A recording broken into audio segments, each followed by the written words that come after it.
In just a moment, X minus 1.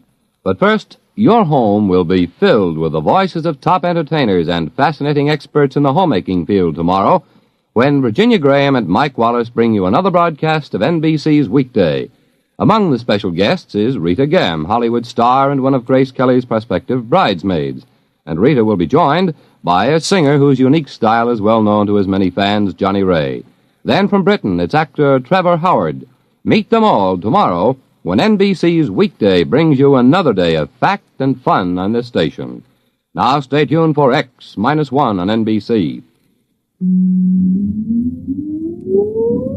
Countdown for blast off. X minus 5, 4, 3, 2, X minus 1, fire.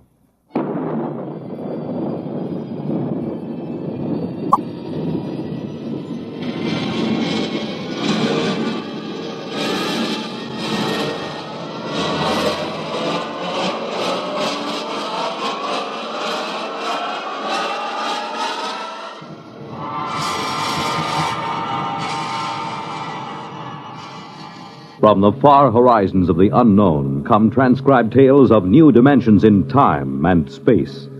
These are stories of the future, adventures in which you'll live in 1,000,000 could-be years on 1,000 maybe worlds.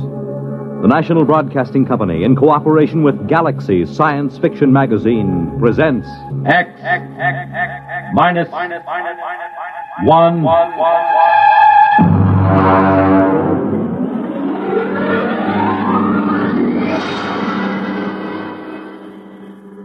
Tonight, a story by Frederick Pohl, Tunnel Under the World.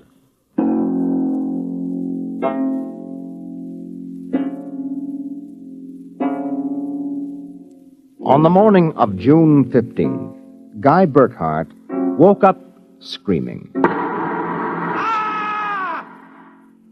It was more real than any dream he had ever had in his life.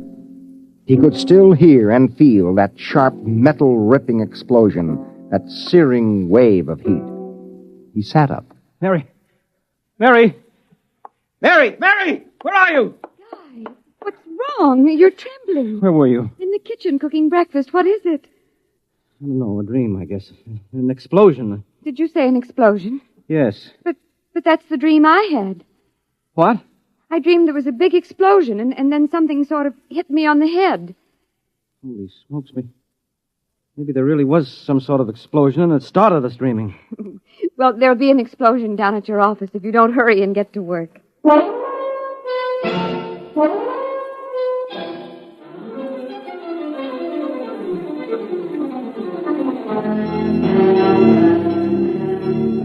Coming in on the bus, Birkhart watched to see if there was any evidence of an explosion.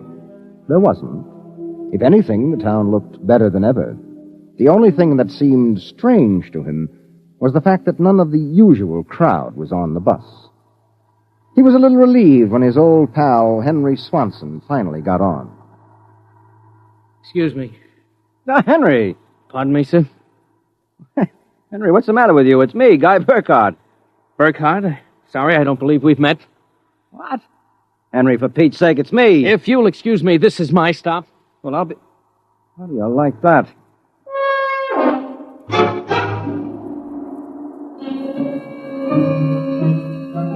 Guy Birkhart got off in front of the gigantic Contro Chemical Building, took the elevator to the 98th floor where he had worked in the accounting department for 12 years.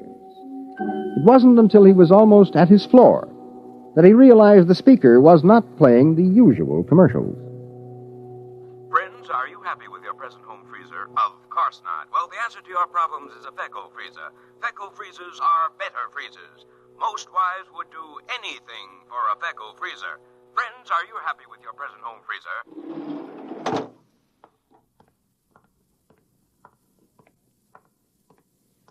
Morning, Miss Horn. Good morning, Miss Birkhart. Well, new hairdo, I see, huh? Why, yes. Do you like it? That makes a lot of difference in your appearance.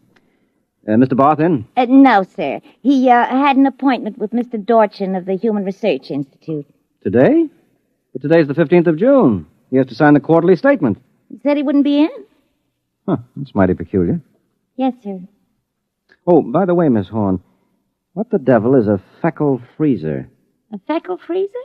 There's some new copy on the elevator commercial. Dorch must have landed another account. Feckle freezers. I really don't know, Mr. Birkhart. It's a funny day. Can't quite put my finger on it, but there's something strange going on.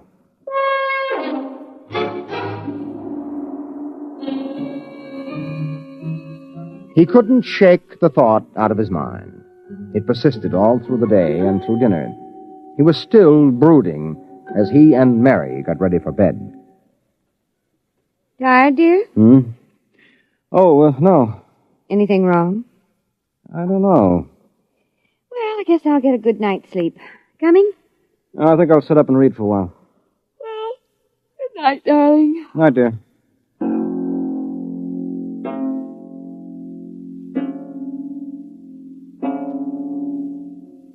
At exactly midnight, Guy Birkhart lapsed into a sudden, deep sleep. And the following morning, he woke up, screaming. Darling, what is it? What's wrong?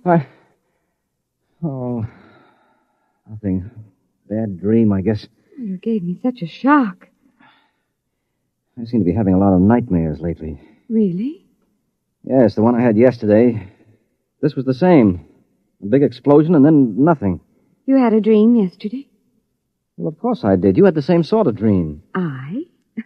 Guy, you're mistaken. I don't remember dreaming. Oh, now, Mary, you told me. Guy, you're mistaken. But, Mary, you... Maybe you dreamed I had a dream. Maybe... Well, yes, I might have done that, I suppose.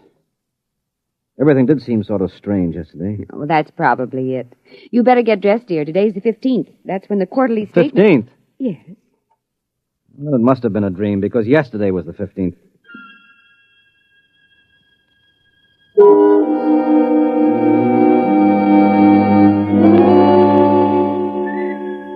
Guy Birkhart got up, dressed, ate breakfast, and took the usual bus to work.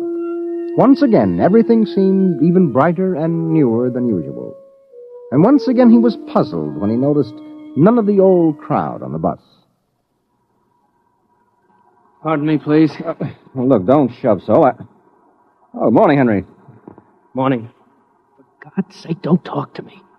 What is it? You being followed or something? Don't you know? I was sure you remembered. Remembered what? I can't talk. This is my stuff. Will you excuse me, please? Well, Henry, for Pete's sake.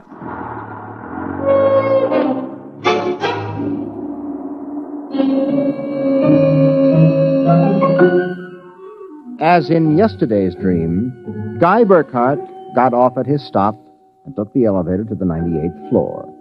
The speaker in the elevator purred a new commercial this time. Marlin cigarettes. They're sanitized. Does your present cigarette make your throat feel raspy and unpleasant?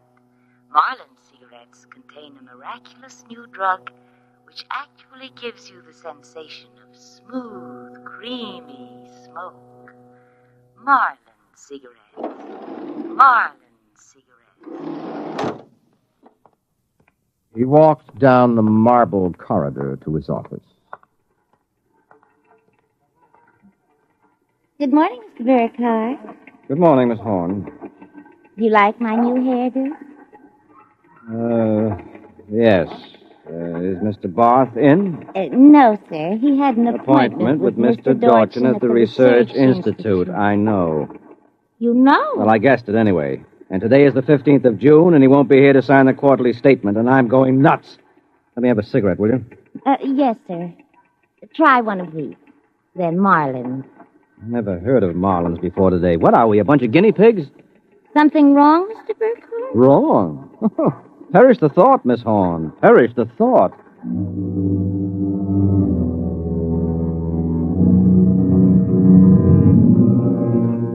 He went to his desk and stared at the mail.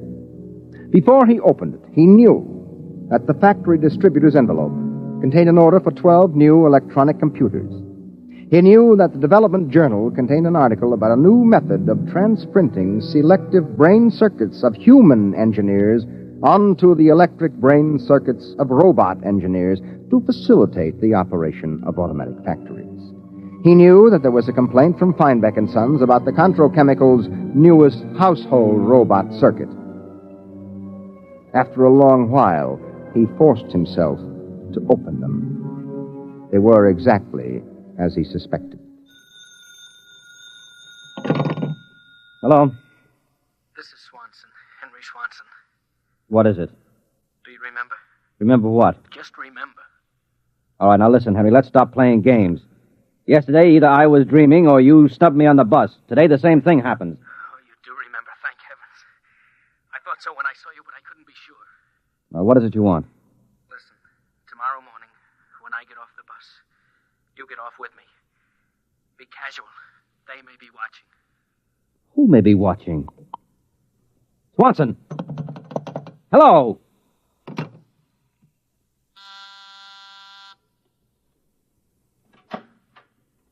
You buzzed, Mr. Birkhart? Yes, I'm still out of cigarettes. Would you buy me a pack of Kelvins? Wouldn't you rather have Marlin? I smoke Kelvins. But, Mr. Birkhart, Marlins have that soft, creamy smoke that's so soothing to your throat. Oh. You really believe that stuff? Well, it's true. I wouldn't say this, Mr. Birkhart, except that, well, I've gotten to know you pretty well, and I've grown to admire you so much. I see. Would you mind, Mr. Birkhart, if I told you that for months now I've wanted to, well, just comfort you? I know how troubled you've been. Well, you've never mentioned your feelings before, Miss Horn. April. My first name's April. Well, that's a pretty name. You see, I do have your welfare at heart. That's why when I see you smoking Kelvins and I know Marlins are so much better, won't you let me buy some of them for you, huh? Well, I suppose so. Why not? Here, bring me a carton. Oh, thank you, Mr. Birkhart. Guy. I think you ought to go. I'll be back.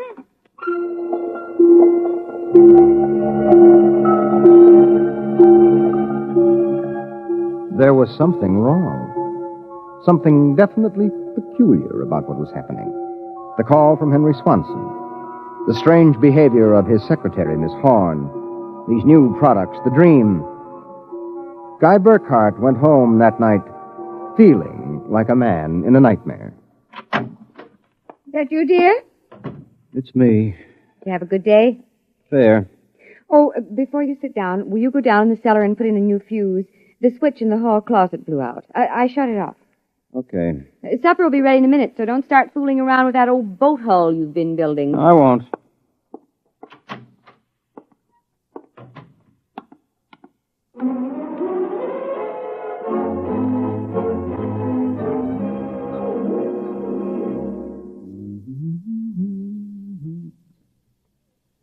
Mary! Mary! What is it? Come down here. Hurry up. What is it? I don't know. I'm not sure. I was looking for a fuse, and I thought maybe I'd drop one under the boat hull, so I scratched around. Look. Let me put the flashlight on it. Well? Look at the floor. What about the floor? It's supposed to be cement. Well? Well, it's copper. There's a thin layer of cement, but underneath it's metal. Look here.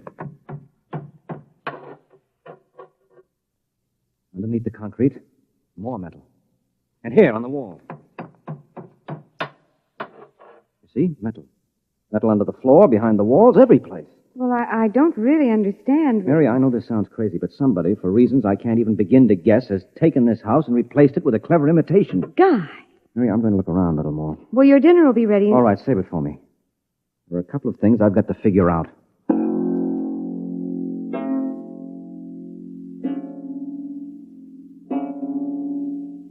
The following morning, Guy Birkhart woke up screaming.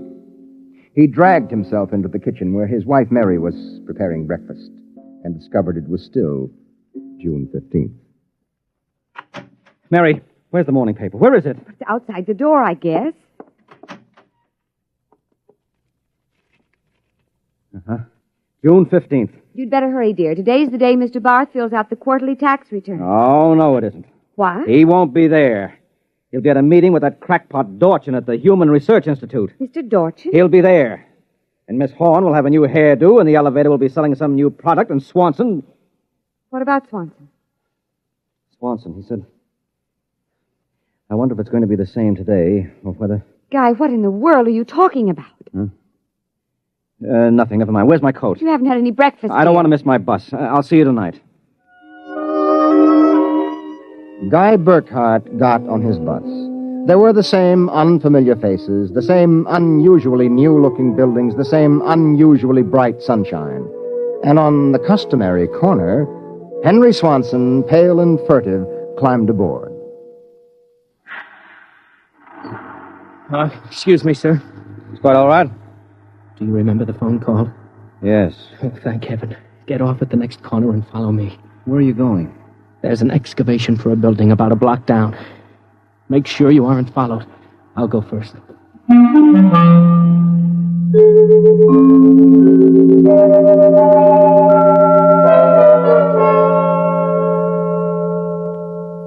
Birkhart.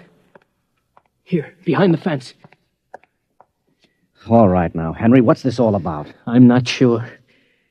At first I thought perhaps they were Russians. Now I'm beginning to think they're Martians. No humans could have accomplished what they've accomplished. Now, wait a minute. Start from the beginning, Henry. What's going on? Look, Birkhart, peculiar things have been happening to you, right? Yes? A lot of your friends are missing. Your house seems changed. Yeah. There's something stranger than that. The date. Today is June 15th. Yet I could swear yesterday was June 15th and the day before that. You got it, friend. It's always June 15th. And you and I are the only ones who know it. Why, Henry? How? I'm not sure. I think it's some sort of mass hypnosis or something. Well, why doesn't it work for us? My wife, Mary, doesn't remember a thing. Somehow, when it happened, they missed us. We were protected from the full force of the rays or whatever they used. Birkhart, where were you on the night of the 14th, about midnight? Let me see, that was Sunday night. Yes. Yeah, I was down in the cellar under the boat I'm building. I was in my darkroom developing some pictures. This just doesn't make any sense to me. Russians, Martians. What makes you think that? I've seen them. Where? At the end of the tunnel. What tunnel? The one they built under Tylertown. A tunnel under Tylertown? Yes, that's right. It's made out of copper or some alloy. Copper? Wait a minute. I found a copper layer under my cellar floor last night. So did I. That's how I discovered it. I found a way to get in, too. It's at the bottom of this excavation. Holy mackerel. Henry, why don't we tell the police? Because we can't trust them. Even the police may be Martians in disguise. Oh, come on now. You're being melodramatic. Oh, am I? Well, you just come with me. Where? Into the tunnel. I'll show you.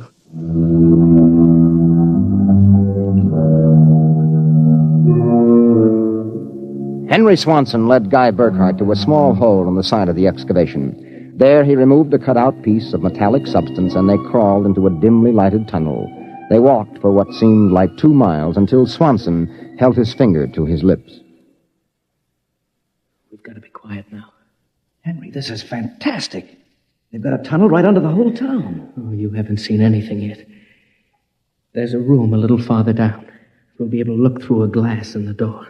Is it safe? It's perfectly safe, unless one of them comes along. Oh, come on. Okay. Here. Now, Birkhart, look through this glass.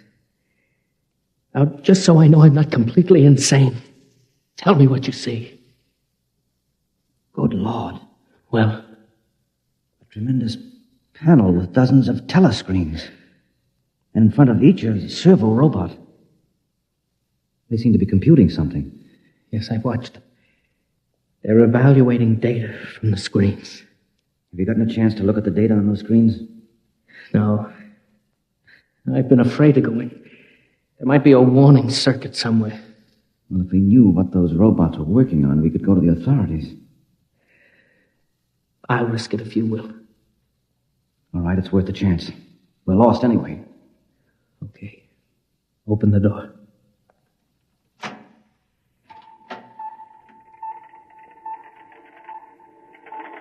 So far, so good. Come on. Let's take a look at that data. But don't interfere with the robots. Don't worry. Here, let's look at this screen. Listen to this. Tests in the 47K12 group with Marlin cigarettes pulled 80% using the soft feminine approach. Indications are that an extension of this approach would influence at least 70% nationwide. The direct elevator pitch pulled only 10%. This should be abandoned and a new series of high persuasion personal elements introduced. Henry, do you know what this means? I haven't the faintest idea. I don't blame you. This is crazy, but it fits the facts when I think about it. Do you know who's behind this? Martians? No, not Martians, Henry. Humans. What?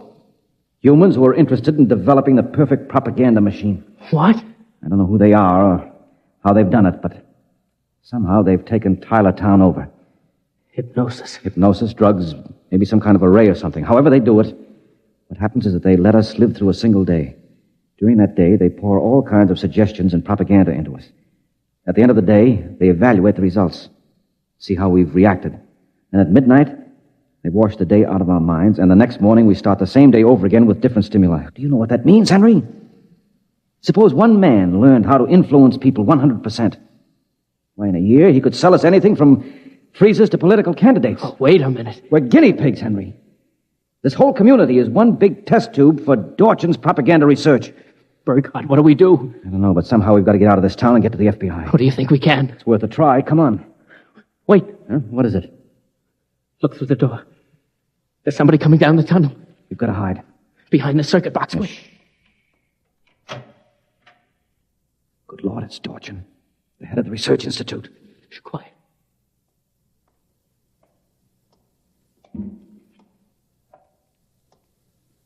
All right, Birkhart, come out. We know you're in this room. Miss Horn has informed us that you remember. I must warn you that it's useless to buck us. Come out peacefully. Let our maintenance crew adjust you properly so you don't remember from one experiment to the next. It will be quite painless. If you don't come out peacefully, we'll have to get you. Henry, take this wrench. When I give the word, jump him. But he may be armed. Well, we've got nothing to lose. Very well. I'm coming after you. No! Birkhart, I've killed him. Now, wait. Get his coat unbuttoned. Maybe his heart is still beating. Henry! What is it? What's wrong? Look underneath his coat. Heaven help us. It's a robot. A humanoid robot. Designed to look like Dorchin. Come on, let's get out of here. Wait. What's that? It's a loudspeaker. I told you it was useless, gentlemen. Who are you? Mr. Dorchin, naturally. The real Mr. Dorchin. What are you trying to do to us? Merely trying to prevent you from damaging my experiment, gentlemen. You can't get away with this, Dorchin. Sooner or later, somebody, the FBI or somebody, is going to get wind of this madness. Really, Birkhart, you're quite naive. Now, why not be reasonable and let the maintenance crews adjust you? And if I refuse, I suppose you'll kill me. That would be quite impossible. Oh? You see, Birkhart, you're already dead. Dead? You're shocked. It's quite true. You and everyone else in this town were killed by a premature atomic blast at the Condro chemical plant. The blast occurred at 7 a.m. on June 15th. That is the last thing imprinted on your minds. That is why you wake up screaming each morning. No, it isn't true. But it is. What I and my associates did was take the brain circuits from your dead bodies. We stored them in electrochemical batteries till we had a chance to rebuild the cities and begin our tests. Do you think I believe a fantastic tale like that? I imagine you find it incredible. Of course, we didn't rebuild everything exactly. After all, it only has to last for a single day, June 15th. At midnight, we turn off the power and wash out the memory of the day. You and your friend Swanson, unfortunately, have defective circuits. You remember. Birkhart, it's no use. We're trapped. Give up. No, not me. What can we do? We can make a run for it down the tunnel. Come on. It's useless, Birkhart. Keep going. It's useless. Useless. Useless.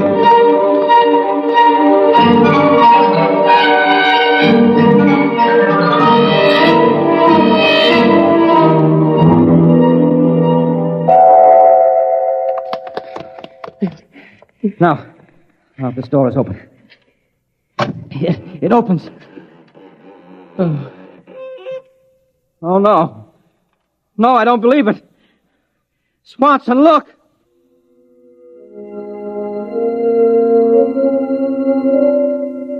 They were standing on a ledge of smooth, finished metal. At their feet, the ledge dropped away into a chasm so deep they could not see the bottom. Beyond was only a glare so bright that their eyes could not stand to look into it. And yet, just at the limit of their vision, something towered. Something so huge it was almost inconceivable. Something. Birkhart, Yes? this is Dorchin. Now do you understand why it's useless? The great looming figure moved closer. It seemed to take shape now, and yet it was so gigantic as to be unbelievable. It came closer. The glare was partially blocked. And then, Guy Birkhart knew that the towering shape was none other than Dorchin himself. You see how I did it, Birkhart? I took your brain circuits and had them reduced so they could be transferred to tiny humanoid mannequins. That's what you are, Birkhart. A tiny miniature of yourself. And this city, this whole experiment I'm conducting, is built on a tabletop.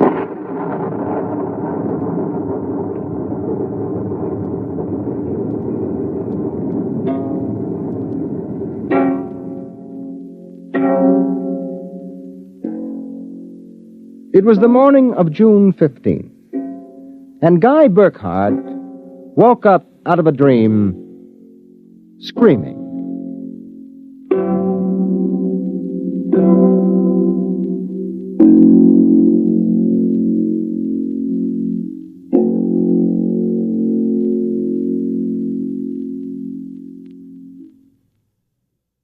You have just heard X-1, presented by the National Broadcasting Company in cooperation with Galaxy Science Fiction Magazine, which this month features another story by tonight's author, Frederick Pohl. It's the second installment of his novel, Slave Ship. Your announcer, Fred Collins. X-1 was directed by Daniel Sutter and is an NBC Radio Network production.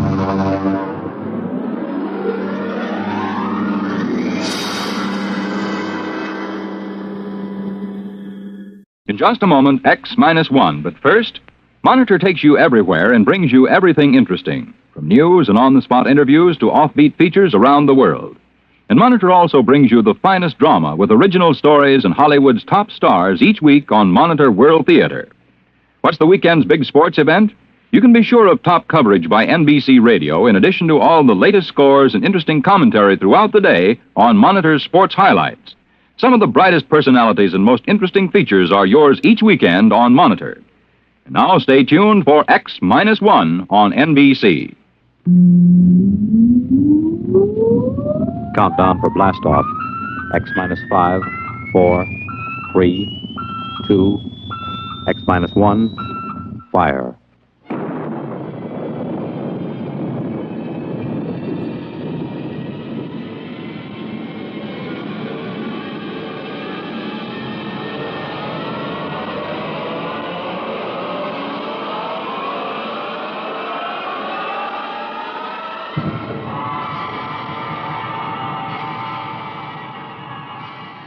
From the far horizons of the unknown come transcribed tales of new dimensions in time and space. These are stories of the future, adventures in which you'll live in a million, could be years, on 1,000 maybe worlds. The National Broadcasting Company, in cooperation with Galaxy Science Fiction Magazine, presents X-1.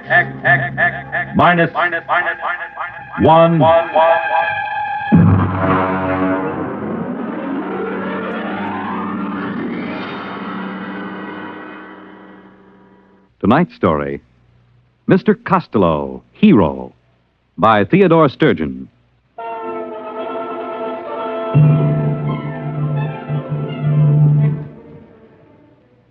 It began the day the skipper called me into his cabin. I'd been a purser aboard the spaceship Star Climber for almost 12 years, and I'd never yet been asked to Iron Man's cabin.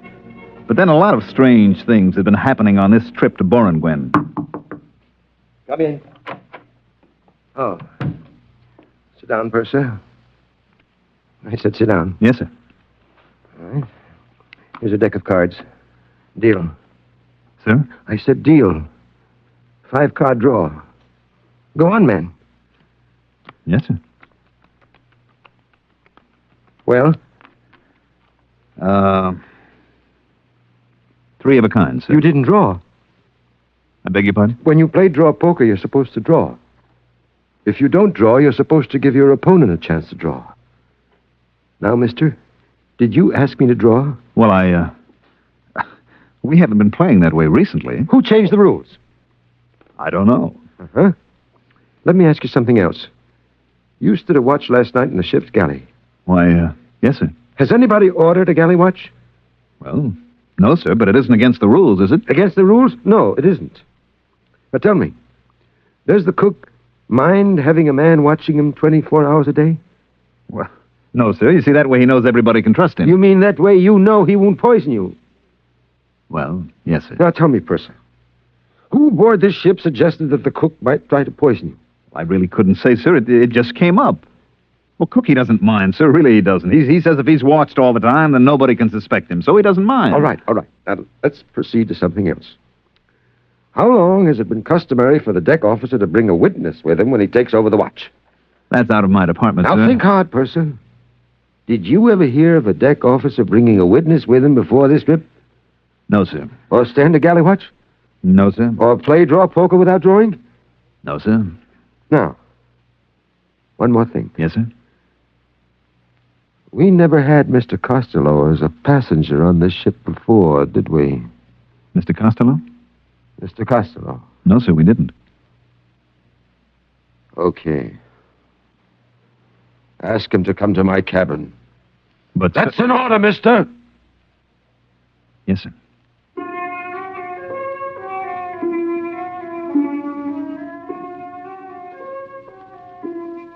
Let me tell you about Mr. Costello. He was our only passenger. Hello, Mr. Costello. Hello, Purser. Oh, am I interrupting something? Not at all. Come sit down. I'm landing on Borengwen tomorrow, so I won't have much more chance to talk. Well, I'll finish this later, Mr. Costello. Nonsense. Honest men should be open with each other. Go ahead, show him what you discovered. Well... The Purser's a fine man. Well, Mr. Costello asked me to show him in the space code what a captain can and cannot do. Now, just a minute, Third. You wanted to show me, didn't you? Well, yes. So actually you're going over the limitations of a space captain's power of your own free will, right? Well, I guess so, sure. Sure. Tell the Purser the part that you just read me. Well, it's a sort of safeguard against letting the skipper's power go to his head. Like, suppose a time comes when the captain begins to act up, you see. The crew figures a lunatic has taken over the bridge. Well, the crew can send a delegate for an accounting. If the skipper refuses, then the crew can confine the skipper. Well, isn't there something about the proceedings having to be radioed at the time they happen? Now, there is a man who is absolutely fair. Witnesses for the watch, safeguards on the kitchen. I tell you, you're all good men here. Yes, sir, this is the safest ship I've ever seen. Gives a fellow a nice feeling to know he isn't going to get his orders wrong or accidentally find something in the food. Yes, sir. I wonder why we never thought of that before. Oh, I nearly forgot. Mr. Costello, the skipper wants to see you in his cabin. Oh? Right away. I see. Will you come along with me just as a friendly precaution? You can wait outside. Well, in that way, both of us will know what happened. I'll never be able to say that you didn't give me the message, and you'll be able to say I went to see the skipper. Right? Well, I guess so. You know, that this buddy system sort of makes everything safer, doesn't it? That's right, Purser. You can't do anything bad if you have a friend along to witness.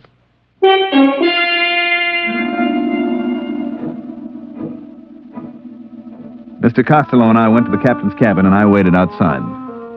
After a while, I could hear them shouting. That is, I could hear the captain shouting. Mr. Costello never raised his voice. And let me tell you, Mr. Costello, that if my crew questions my sanity, they have legal recourse.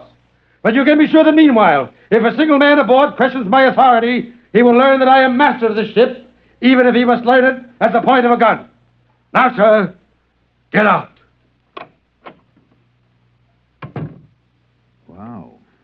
You okay, Mr. Costello? Yes, I'm fine. Did you hear anything? Well, yes, I did. Would you remember what you heard? I think so. Let's see. You see this little gadget, no bigger than a pocket watch? Yes, sir. What is it? Listen, I'll open it. If a single man aboard questions my authority, he will learn that I am master of this ship, even if he must learn it at the point of a gun. Whose voice is that? Why, it's the captain. Good man. But how? That's simple. You see, this little pin that I wear on my lapel here? This is a microphone. This watch is a magnetic recorder. I just use it as a toy. Well, I'll be darned. You see, Purser, I'm a collector. What do I collect? Voices. Voices anywhere, anybody, anytime. Listen. A lunatic has taken over the bridge. Why, that's the third officer. Mm-hmm. Listen to this now. I better not, Mr. Costello. I wouldn't want you thinking I take bribes from passengers. Recognize it? Why, that's my voice. Exactly. The time you brought me the special radio message from Earth Central. And you offered me a blue gemstone, and I said that... Hey, listen to this. I take bribes from passengers. Well, if that isn't the end... Cute, huh? Well, I guess I'll get back to my cabin and pack.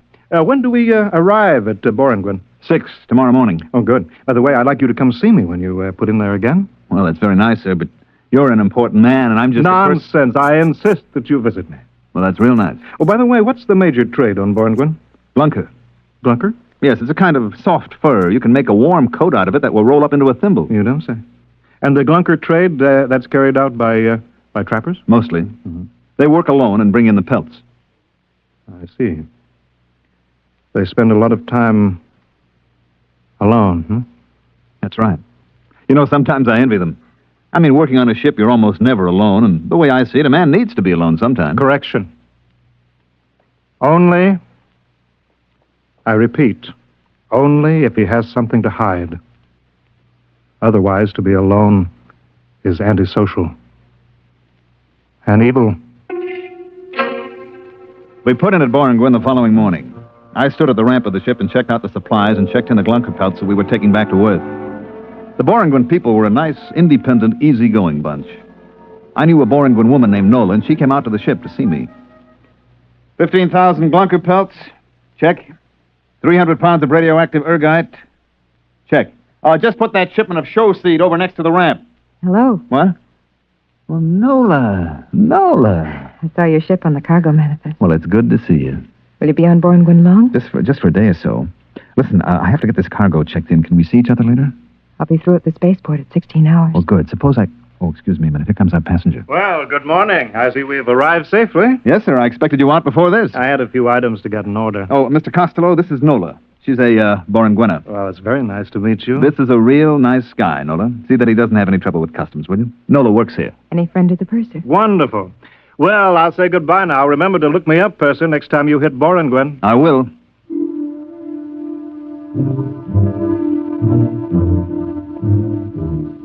He gave me that big, warm handshake of his and clapped his arm on my shoulder. Gave you a good feeling to know that a big shot like Mr. Costello really liked you. I got the rest of the cargo checked in. Took maybe 3 hours. Then I was about to go in and ask the skipper for leave when a couple of guys with Space Bureau credentials came aboard. All right, that's it, boys. Close the hatches. Excuse me. Yes? Space Bureau.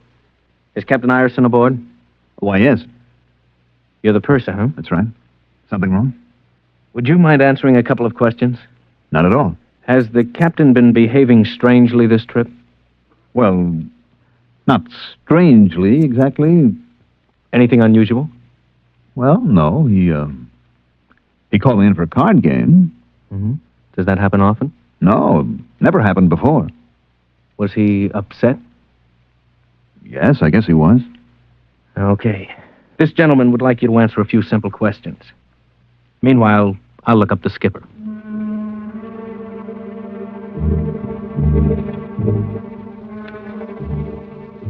They took the skipper off the ship and left Borenguen the next morning with a new skipper assigned by the port captain. There was a rumor later that old Iron Man had been court-martialed or something. Nobody knew for certain. We made the rounds after that. Sigma, Nightingale, Carano, all the planets in the fourth system. We even went back to Earth with a load of lizard skins and black prints. It must have been about, 16 months later that we made it for Boringwin again. I was talking to the third officer. Purser. I'd like to talk to you. Go ahead. We land at Boringwin tomorrow. So? I don't like it. What's wrong with Boringwin? It's one of the best ports in the system. It was. What do you mean? We got a radiogram from the Boringwin Customs a little while ago. Okay, we got a radiogram. Some bureaucrat sent it. Nothing will happen. Another thing. The way it was signed. How was it signed? Loneliness is evil. Port Captain Boringwin. Loneliness is evil? That's what it said. On a government radiogram? Mm-hmm. Loneliness is evil. Where did I hear that before?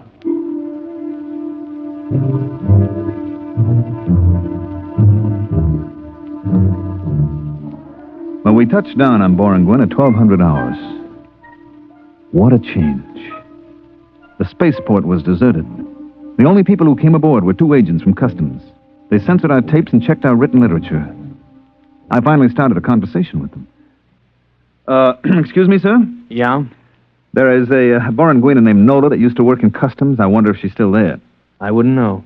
Well, the reason I asked, she usually meets my ship when it comes in. Yeah, I see. Well, maybe I'll look her up. She has an apartment on R Street. She won't be living there. Try Central Barracks. Central Barracks? That big warehouse near the spaceport. I thought they stored the Glunker furs there. They don't use the warehouses to store things anymore. No? They need them for the people. The people? You haven't been on Boringwin since the Brotherhood movement? I haven't been here for 16 months. Well, you'll find that the people have moved into the warehouses now. What about the apartments? What about the homes? They're used only for storage space. I don't get it. Look, we haven't got time to explain now. My partner and I have to get back to Central Control. Well, maybe I'll go to try and find Nola. Better take a companion. What for? They don't like soloists on Boringwin. Since when? Since Brotherhood. No ladder has a single rung, you know. So what? It takes 100 pair of hands to build a house. Okay. A single pair is useless. Not only useless, but evil. I don't get your drift. All humanity is made up of many parts. Any part that wants to go off by itself hurts the main thing. What good would your hand be if a single finger suddenly decided to go off by itself? Listen, is this a gag? It's deadly serious. Well, suppose I want to go off by myself. We'll help you. And suppose I don't want to be helped. Then you're a trapper, a glunker. You'll be sent into the bush country where the other soloists are sent. Holy smokes, this place has gone mad. Are you coming with us? Look, just suppose that I want to walk across the field to the warehouse by myself, all alone. You can try. But you won't get 2 steps before they pick you up. Take our advice. Get a companion.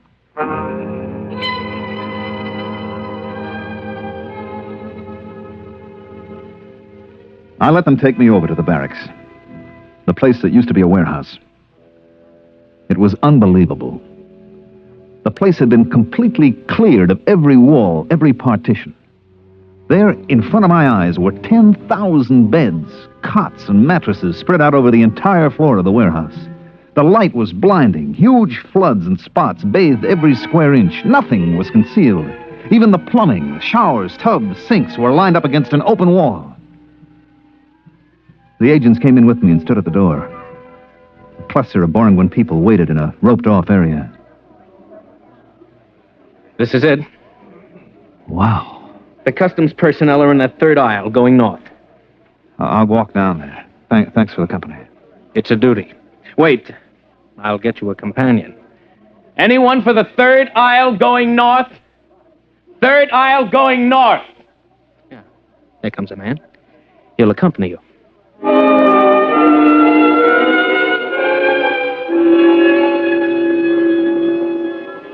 A small, frightened-looking man detached himself from the waiting group and went with me up the aisle of the warehouse.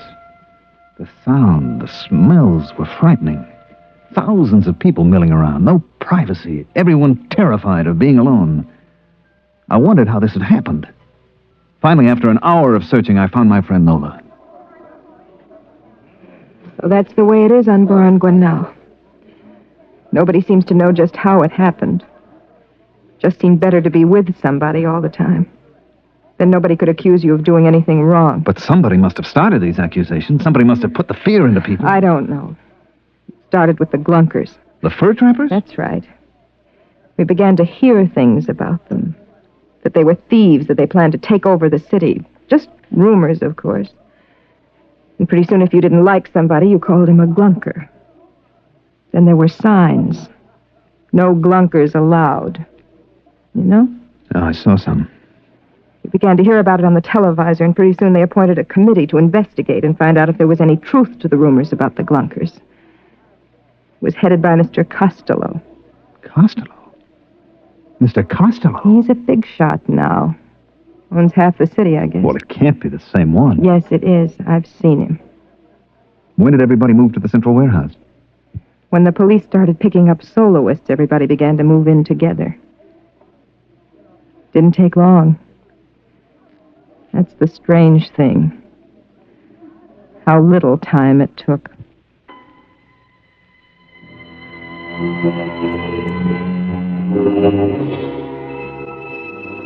I talked to Nola for a while, then I couldn't take it any longer. I had to get out, to get away by myself. I found somebody who was going toward the exit, and after a while, we were standing outside the warehouse entrance. I'm going south. I'm going north to the spaceport. Oh. Tell me, does anybody travel alone? Sometimes we take a chance on it. I guess I'll have to take a chance right now. I'll be late for my job if somebody doesn't come along soon. Where do you work? That orange building right across the street. Would you like me to walk with you? Oh, you'll just get stranded there. I'll make a run for it. The street looks clear. Well, thanks for the company. Not at all. So long. Hey, mister, look out, that car. Look out! Why, you... Is he dead? Yes, sir. That was deliberate. I saw you. Hello, Purser. It's Mr. Costello. Yes, I'm sorry about the accident. My chauffeur was... He tried to run away. That's what happens to soloists. If he'd had a companion to warn him, to thrust him out of the way. You understand that, don't you, Purser? I don't know. Climb into the car. You can't go wandering about Borrington alone. Well, Police will take care of the body. It's all right. Okay, if you say so, Mr. Costello. Drive to the spaceport. Yes, sir. Well, what do you think of our little planet? Well... I knew you'd like it. Just think of it, Purser. All humankind, a single unit. Yes, this is a people that has found the truth. It awes me. Makes me humble. Speak up, man. I'm your friend. Well, I was going to say, I'm not sure I like it. Well, take your time. Nobody has to make a man see the truth. Is that right? Well... That's right, isn't it? Yes, I guess it is. Fine. Yes, only the trappers refuse to see the truth. Are they really dangerous? Dangerous? They go out and spend weeks alone by themselves, don't they? Alone with their own evil thoughts. Evil thoughts? We all have them, you know. Even you. For example, you remember this? Well, Well, this should refresh your mind. Listen to this. I take bribes from passengers. Your voice, Purser, and a very evil thought, too. But that isn't what I said. That's what's on the tape, Purser. Now, then, I wouldn't use it against you, of course. Mr. Costello, what is it you want from me? Nothing. Absolutely nothing. Well, minor favor, perhaps. Go on. Your ship is going back to Earth after it leaves Borrington. Yes? You will have a passenger. I didn't know that. To be exact, a mentally deranged man. Who is he? His name is Hines. He's been the Earth consul here on Borrington.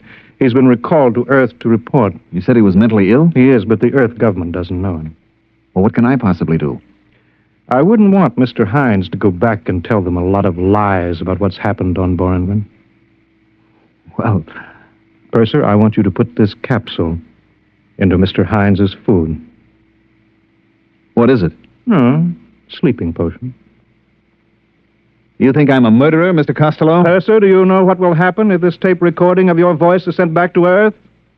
Do you know what they do to pursers who take bribes? You'll be court-martialed. You'd use it? Only in the interests of protecting our happy society.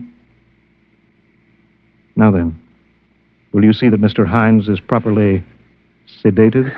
You can get 10 years of Uranus. Well, Percy? Give me the capsule. Good. Ride over to the ship, driver.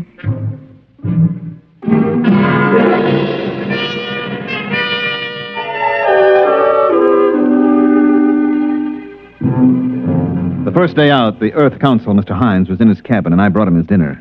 He was a tense, nervous little man. Here's your dinner, sir. Put it down, steward. Oh, I'm the purser, sir. The steward's ill, and I'm helping out. I see. Do you know what's happened on Boranguen? I was only there a few hours, Mr. Hines. Let me tell you, then. You won't believe it. Nobody will believe it. First, it was a little wedge, driven in the one place it might exist between the city people and the trappers, the glunkers. Suddenly, the glunkers were a menace. Then came the changes. You didn't have to prove that a glumper had done anything. You just had to prove he was a glunker. It all happened so fast. Pretty soon you were afraid to be alone for a second. There was a man named Costello. He came from Earth. I know him. You know him? He went to Boranguen on this ship. Then you must be the one. The one? Which one? Who testified against your captain for the court-martial. What? There was a tape recording, your voice and the voice of the third officer. Costello had them. He used them to send the skipper to Uranus? I didn't know. You must have known. What's happened to us? What's happened? What?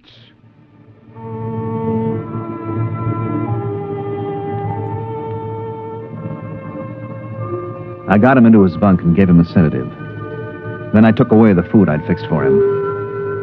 I still had Costello's poison capsule in my pocket. I went down to the radio room and sent a message to Earth headquarters. 2 days later, we landed. Mr. Hines told his story and I told mine. I showed them the poison capsule and told them what had happened to the skipper and about the tape recorder. Within 24 hours, a task force of the Earth fleet was on its way to Boranguen. It wasn't much of a battle, they tell me. The Boranguen army didn't have its heart in it. That was, 20 years ago, I guess. About Mr. Costello? I met him again last week, right here on Earth. Funny thing, I was sitting in Central Park on a bench. Well, if it isn't the purser. I'm sorry, I don't believe... Look closer. Don't you recognize me? No, Why, Mr. Costello. I thought You thought I was on Uranus? I was. I served 20 years. Mind if I sit down? It's a free Earth. You know, I'm glad I ran into you. I think you may be just the man that I need. Need? Yes. Let me show you something. Here, in this pouch. Recognize these? They're just live ants. Exactly. Let me dump them out on the ground. Won't they crawl away? They'll come back. Watch. You see, I put a little piece of this bread in the pouch, and I lay it on the ground. See how they crawl back? Yes, all except that one. He's interested in that dead caterpillar. Yes. You see, about 1 in 30 I discovered will eat something different. Break away from the pack. So what? Don't you see, man? If we can find a way to make the others turn on that 1 in 30, if we can make the bread eaters think that the caterpillar eaters are dangerous... They're not dangerous. They're just different. What's the difference? Just so we can get the bread eaters scared enough. They'll turn on the others. And then? And then we can make them do anything that we want. You see what I'm driving at? If you think of these ants as people... Well, where are you going? I'm leaving, Mr. Costello. Why? Doesn't what I say make sense? Yes, it does, Mr. Costello, except for one thing. What is that? I'm no ant. So long, Mr. Costello.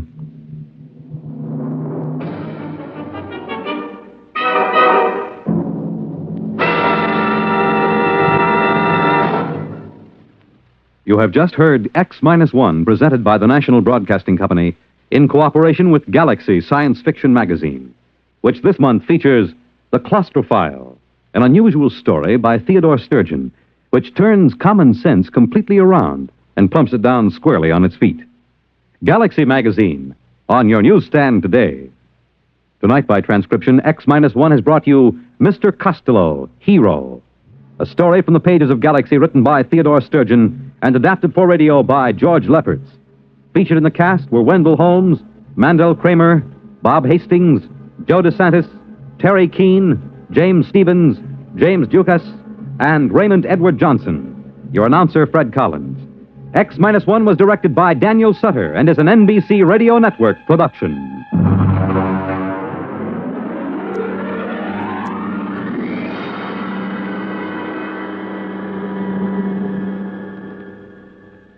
Follow the news with Chet Huntley tonight on NBC Radio.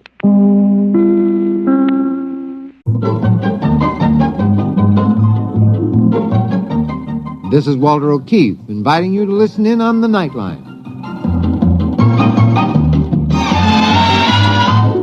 Tonight, live the incredible life of ages yet to come in a time that might be 1,000,000 years from now on X-1.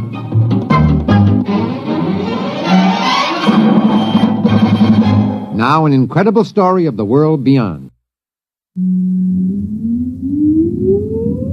Countdown for blastoff. X-5, 4, 3, 2, X-1, fire.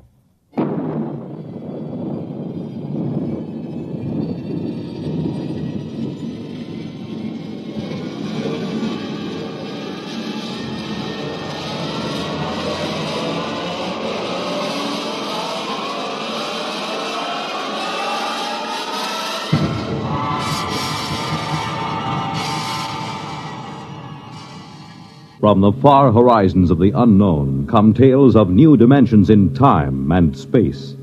These are stories of the future, adventures in which you'll live in 1,000,000, could be years, on 1,000 maybe worlds. The National Broadcasting Company, in cooperation with Galaxy Science Fiction Magazine, presents X-1.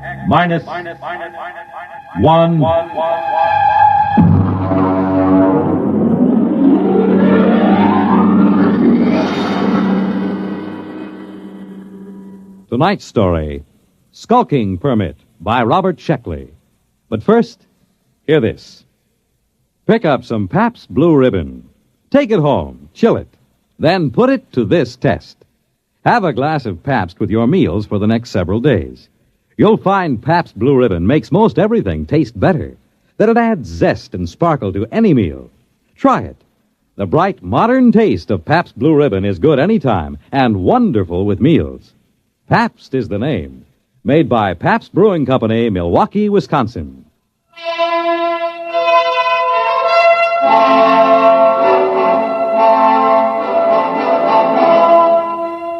Now, X-1 and Skulking Permit by Robert Sheckley.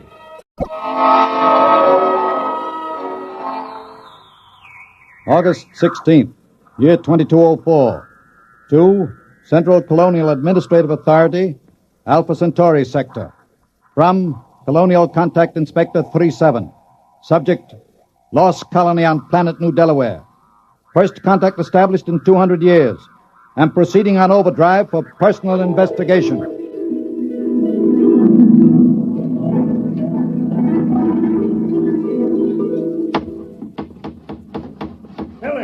Billy Painter, I thought I told you to consult me. Oh, take it easy, Mayor. I put the sign up. No aliens allowed within city limits.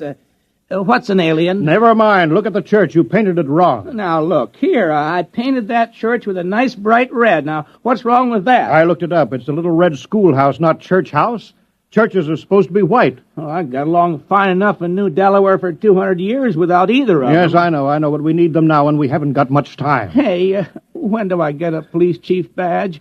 I read that the police chief always gets a badge. Make yourself one. Now, go on. All right, then. Oh, it sure is hot. I don't know why the inspector couldn't have come in the wintertime. Oh, Tom Fisher. Yeah? Come here, Tom. I've got a job for you. Well, now, look, Mayor, I'm on vacation. The fish won't be back in these waters till No vacation, not now. The inspectors do any day. Tom, how would you like to be a criminal? Well, I don't know. What's a criminal? Well, come over to my house and I'll explain. I've got to appoint a criminal. And it looks to me like you're it. New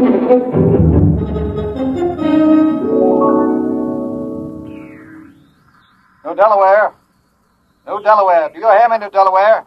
Come in immediately. Yes, we hear you. This is Colonial Inspector 37. You of New Delaware are still a colony of Earth and subject to our laws. Do you acknowledge that status? Oh, yes. Yes, we called a town meeting last night and we talked it all over. We're still loyal to Earth. Excellent. That saves us the trouble of sending an expeditionary force to reconquer you for Imperial Earth. Imperial? That's funny. All the books talk about Earth as a united democracy. A lot can change in 200 years. You realize, of course, there is room for only one intelligent species in the universe, man. All others must be suppressed, wiped out. We can tolerate no aliens. I'm sure you understand, General. I'm not a general. I'm a mayor. You're in charge, aren't you?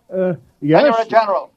Be sure you're running an Earth colony, General, with no radical departures from the Noir, such as free will, free love, free elections, or anything else on the prescribed list. Get your colony in order, General. Yeah. See how it is, Tom? Now, about your job, Tom. I'm appointing you town criminal. Well, I don't see why there has to be a criminal. All the books say so. The criminal is as important as the postman or the police chief. He works against society. If you don't have people working against society, how can you have people working for it? I don't want to do it. Oh, now be reasonable, Tom. When this inspector comes, how can I hold my head up and tell him we don't have any crime? Don't you see that? Right there, the whole thing falls through. He'll see that we're not truly Earth-like. We're faking it. We're aliens. And you heard what he said about being rough on aliens. Well, yeah. But why me? Now, I'm supposed to have vacation now that the fishing season's over. Never mind. You're our criminal. Here, I've got this paper all made out for you just to make it legal. Skulking permit. Know all men with these presents that Tom Fisher is a duly authorized thief and murderer. He is hereby required to skulk in dismal alleys, haunt places of low repute, and break the law. What's law? Well, I'll let you know as fast as I make them up. All Earth colonies have law. But what do we do? Well, you steal and kill. Look, I'll give you a couple of books on it, Tom. Steal as much as you like. One murder should be enough. Don't overdo it. Well, that doesn't sound sensible. Well, you can work up to it. Why don't you start off easy-like by haunting a place of low repute?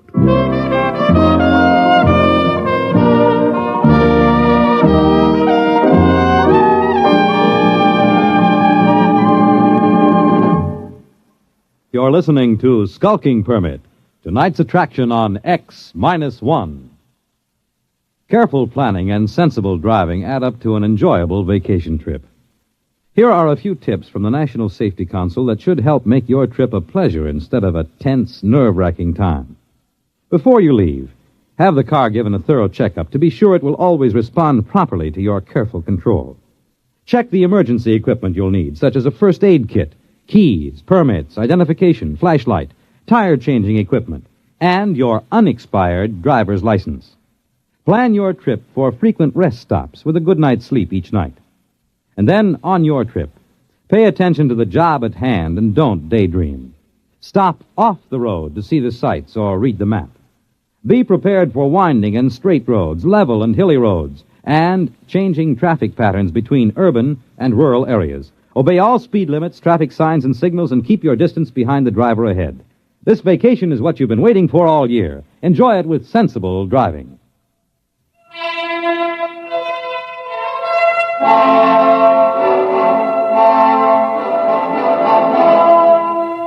Now, back to Skulking Permit on X-1. Miss Filling. Hey, how come you ain't out thieving now, Tom? Oh, I'm planning. My permit says I have to haunt places of low repute, and that's why I'm here. Oh, this ain't no place of low repute. Well, you serve the worst meals in town. Oh, I know. My wife can't cook, but there's a friendly atmosphere here. Folks like it.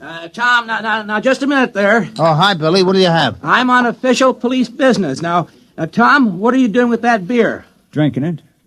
Tom, I think you were planning on stealing it. You're a suspicious character. I think I'd better lock you up for further questioning. No, Billy, what are you doing? I'm doing my duty, Mayor. Tom here is looking mighty suspicious. The book says... I know what the book says. I gave you the book. You can't go arresting Tom, not yet. Huh? Acting suspiciously isn't a crime. All right. But I was just trying to do my job. I'll still get you, Tom. Remember, crime does not pay. Crime does not... Hey, that's a real slick way of putting it, isn't it? I thought it was kind of catchy. I read it in the book.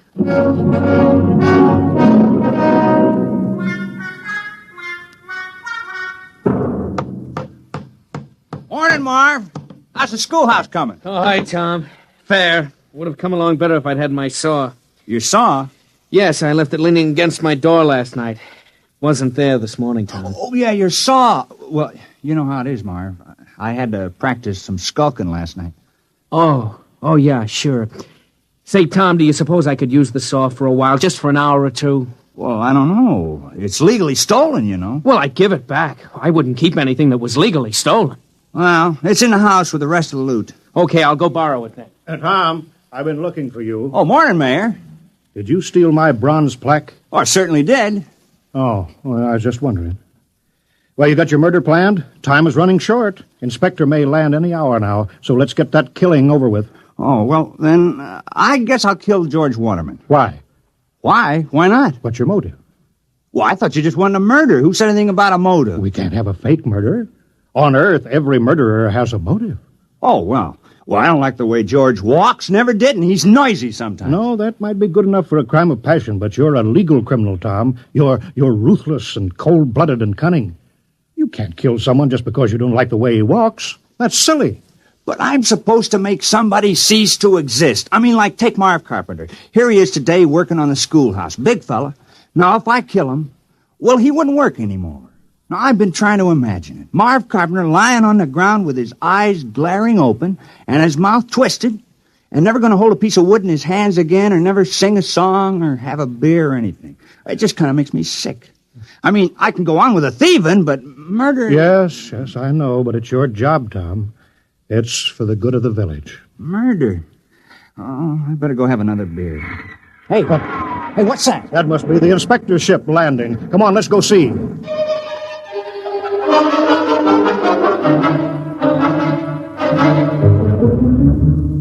Perimeter guard advance. Sidearms to be worn at all time. And guards at battle stations. Welcome to New Delaware. Thank you, General. I'm the inspector. This is Mr. Grant, my political advisor. Is this the capital of the colony? Well, I'm afraid there's only one village on the whole of New Delaware. Only one? Grant, I told you when we surveyed that planet we were wasting our time. Patience. We're ready, General. Let's inspect your village.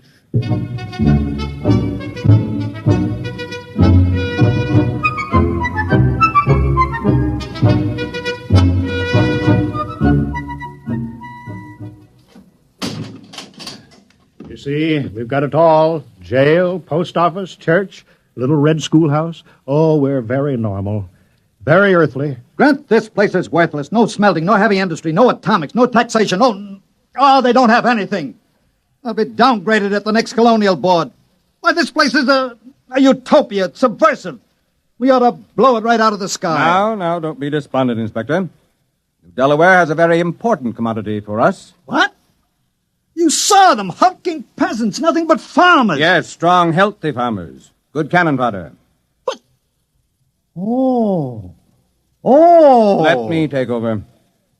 General. Yes, sir? How many able young men are there in the village between the ages of 15 and 60? Why? You see, General, Imperial Earth is engaged in a war. The colonies in Ding 4 are revolting against the authority of Mother Earth. Oh, I'm sorry to hear that. We need good, healthy fighting men. Our reserves are depleted. We wish to give all loyal colonists a chance to fight for Mother Earth. We're sure you won't refuse. Most colonies welcome a little conscription. Cleanses the blood. Reduces crime. Crime? Oh, I thought that would come up. We've taken care of that. I appointed... You see, Grant? 60, 70, perhaps 100 recruits.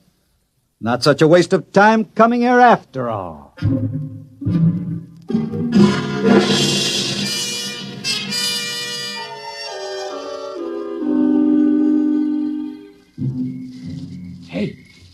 Hey, wait a minute, Mayor. Oh, hello, Tom. What are you doing? Well, you said there had to be a murder, so No, wait just a minute. Look, I didn't mean me. It can't be me. You haven't any motive. Well, I've been pretty sore about you appointing me town criminal. Look, it was the mayor who appointed you, wasn't it? Well, sure. Well, then look, I'm not the mayor anymore. I'm a general. Look, you see, stars, gold braid. Well, what's that got to do with it? Well, you missed the ceremony this afternoon, Tom. The inspector said I had to wear a general's uniform. It was a very friendly ceremony. All the Earthmen were winking at me and each other. Oh, congratulations. But you were the mayor when you appointed me criminal, so my motive still holds. Yes, but killing a general isn't murder. It's mutiny. Oh, well, I'm sorry. Oh, that's all right, Tom. It's just that I've read up on it and you haven't. Well, I better get back. The inspector wants a lot of the men he can draft. Are you sure this murder is necessary? Oh, yes. Yes, absolutely. Just not me.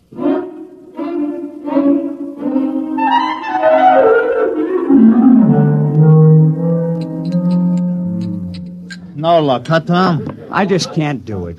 Ed, I can't kill anybody in the village. I grew up with them. I've worked with them. I've drank root beer with them.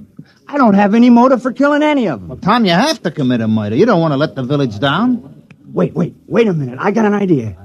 Ed, suppose I kill the inspector. What's your motive?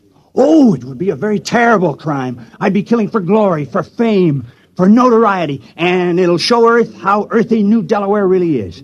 Well, they'll say crime is so bad here that a criminal actually killed their inspector on the very first day. Yeah. Well, how you going to do it? Well, one of those soldiers got drunk on a bottle of your Keebler juice, and I stole his gun. Well, I better get going. I'll wait for him on the path between the mayor's house and the ship. Yeah, good luck, Tom. Yeah, thanks.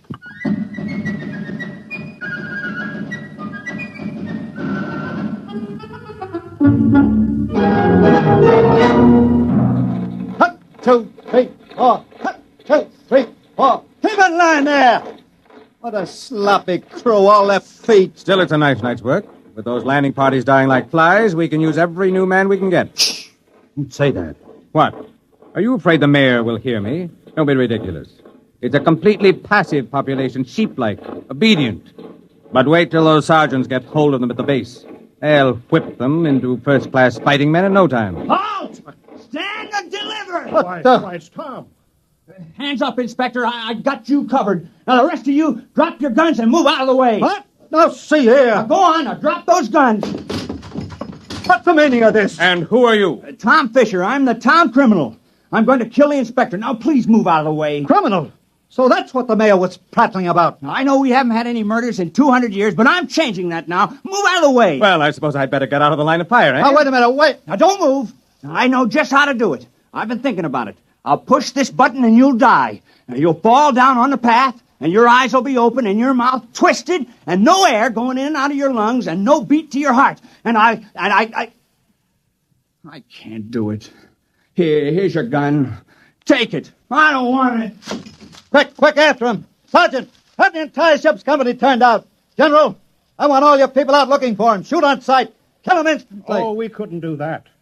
Although we appreciate the compliment. What? That man's a... He's a criminal, yes.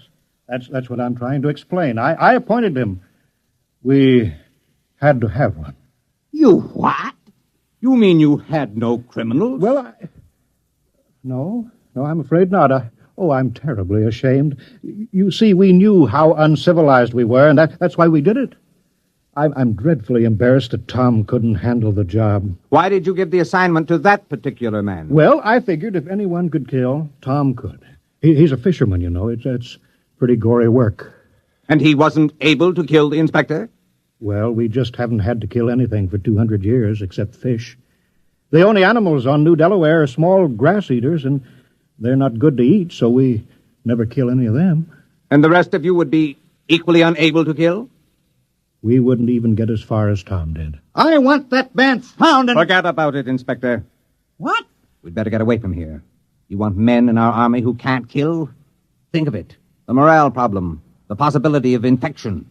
One man in a key position endangering a key ship, or maybe a whole fleet, because he can't kill. It isn't worth the risk, Inspector. Yes, sir. I see what you mean. Order your troops to get back to the ship. We'll take off at once.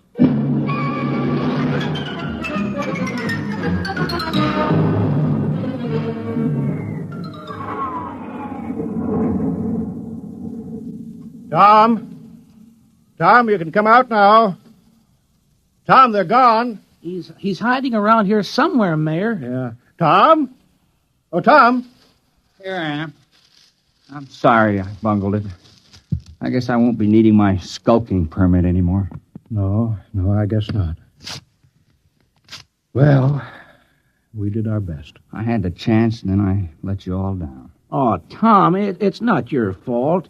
And look how long it took Earth to get civilized. Thousands of years, and we were trying to do it in 2 weeks. Yeah.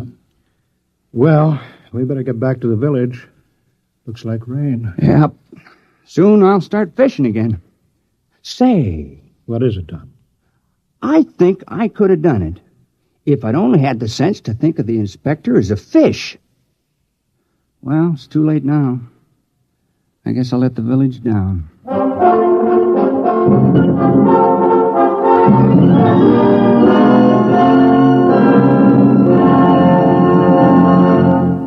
Fred Collins again, and I'll have a word for you on tonight's X-1 in a moment.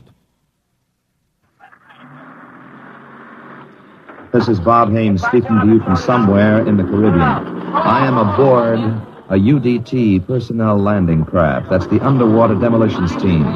We are right now on our way out to rendezvous with United States submarine Sea Lion. Monitor took you there. Some men go over Niagara Falls in a barrel.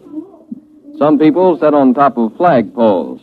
But we have a man by the name of Rajah Phillips from India who is buried alive right in the center of a furniture store here in Owensboro, Kentucky. And Monitor took you there.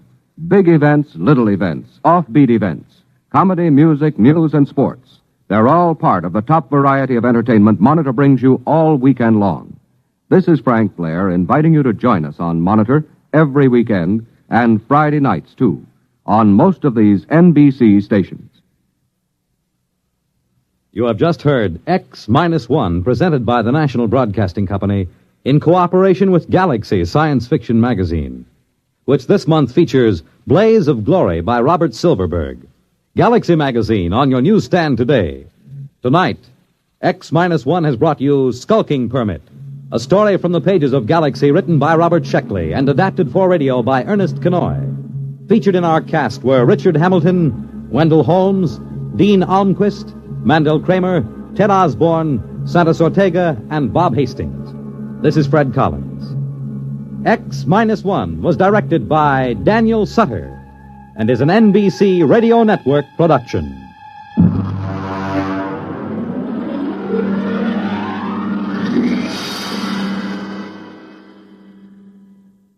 There's excitement in the air at night, and Nightline brings it to you. Hear Nightline with Walter O'Keefe, next on most of these NBC stations.